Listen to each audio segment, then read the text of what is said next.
You are standing on a crowded train platform. Someone stumbles and falls. Dozens of people are around you, and yet nobody moves. You already know the reason. You were taught it in school. But the real answer is far stranger than the story you were given. For 60 years, you have been told a single haunting tale about human coldness. It happened on a winter night in New York. 38 people watched a woman die and did nothing. That story built an entire branch of psychology. It shaped how you see strangers, cities, and maybe yourself. There's only one problem. Almost none of it was true. And by the end of this, you will understand why you were told the lie on purpose, and what it quietly taught you to believe about the people standing next to you right now. Let us go back to March of 1964. Her name was Kitty Genovese. Everyone called her Kitty. She was 28 years old, and she was coming home from her shift managing a bar. It was after 3 in the morning in Queens, a quiet neighborhood called Kew Gardens. She parked her car. She started walking toward her apartment door. A man named Winston Mosley was waiting. He attacked her in the dark. She screamed. And here is where the story you know begins. 2 weeks later, the New York Times ran a headline that would echo for generations. 37 people, it said, watched a killer stalk and stab a woman across 3 separate attacks. 37 witnesses. Not one of them called the police during the assault. Not one of them lifted a finger. The city was horrified. The nation was horrified. How could so many people watch a woman die and simply do nothing? That question did not stay a headline. It became science. But the number at the center of it was already starting to crack. 2 young psychologists were paying close attention. Their names were John Darley and Bib Latane. They were fascinated, not by the killer, but by the witnesses. Why would ordinary people freeze? They had a theory that sounded almost backwards. What if the problem was not that too few people were watching? What if the problem was that too many were? So they built an experiment. In 1968, they brought volunteers into a room to fill out a questionnaire. Then they pumped smoke under the door. Thick, visible smoke. When a person was alone in the room, they got up and reported it almost every time. But when the room was full of other people who calmly ignored the smoke, most volunteers just sat there. Some stayed until the room was choked with haze. Then Darley and Latane ran a darker version. A volunteer would hear another person in a nearby room appear to have a seizure, gasping, pleading for help. When the volunteer believed they were the only one who could hear it, they rushed to help. But when they believed 4 other people could also hear it, most froze. Many never moved at all. They had found something real. They called it diffusion of responsibility. The more people who are present, the less any single person feels the weight of acting, because surely someone else will. They called the whole pattern the bystander effect. It was elegant, it was disturbing, and it seemed to explain Kew Gardens perfectly. The science was real, but it had been welded onto a story that was falling apart from the very beginning. And the man who built that story had a reason to keep the number high. Keep that man in mind, because he is the twist you did not see coming. For now, understand how big this became. The bystander effect went into every psychology textbook on Earth. It became the explanation for why cities feel cold, why crowds walk past the injured, why you might freeze too. Kitty Genovese stopped being a person. She became a lesson. 38 silent windows. 38 people who did nothing. Except that when researchers finally went back and checked, the windows told a completely different story. Decades later, a team of British psychologists decided to do something almost no one had bothered to do.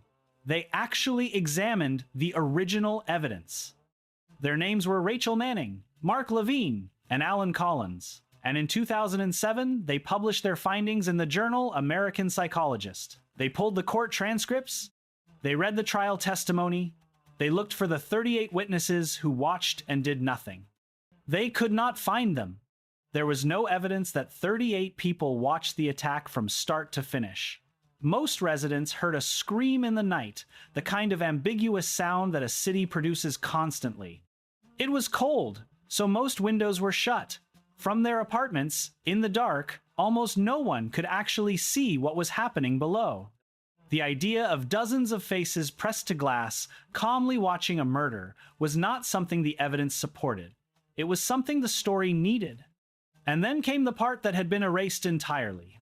People did call the police. The exact records are messy, because in 1964, New York had no 911 system and no reliable way to log emergency calls. But witnesses testified that calls were made. One man shouted from his window, and that shout actually interrupted the first attack and drove the killer away for a time. But the detail that should stop you cold is this.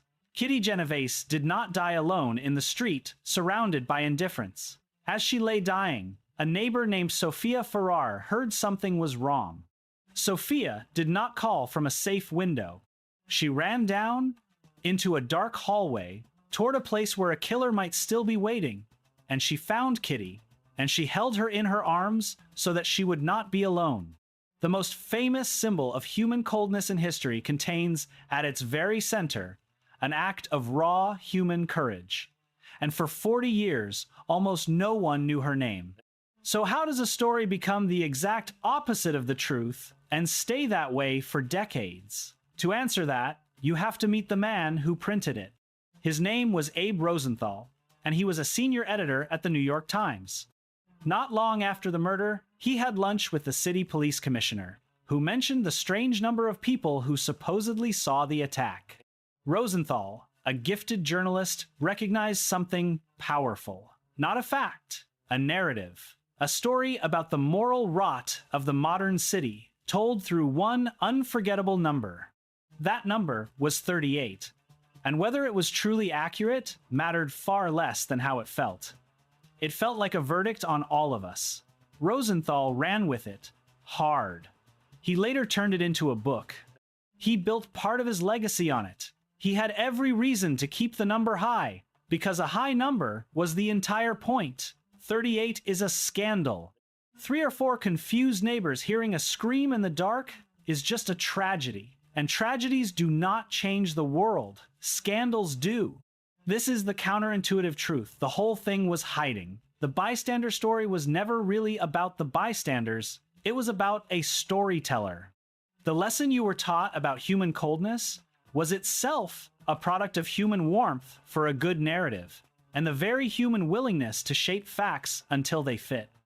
And this is where it turns back on you, because your own mind does the same thing every single day. You do not store memories like a camera, you store them like a story. The researcher Elizabeth Loftus spent her career proving that human memory is not a recording but a reconstruction, rebuilt each time you recall it and quietly edited to fit what you already believe. A vivid, emotional, satisfying version of events will overwrite a messy, accurate one almost every time.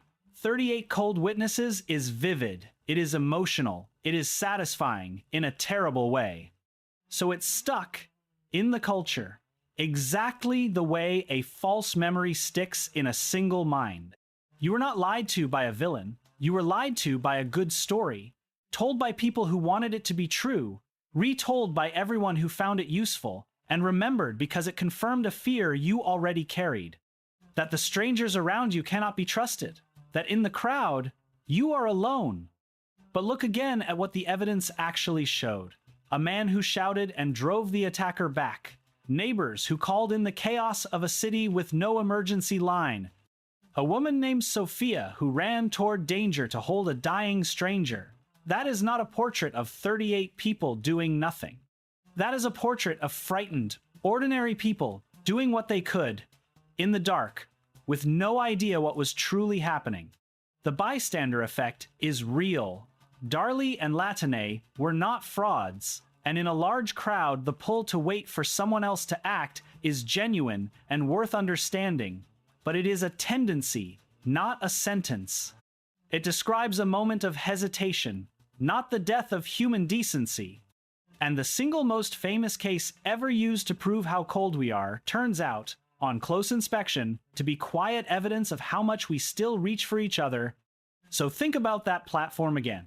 You are standing in a crowd, someone falls, and in that first second, yes, you may hesitate, and everyone around you may hesitate too. Each of you waiting, each of you unsure.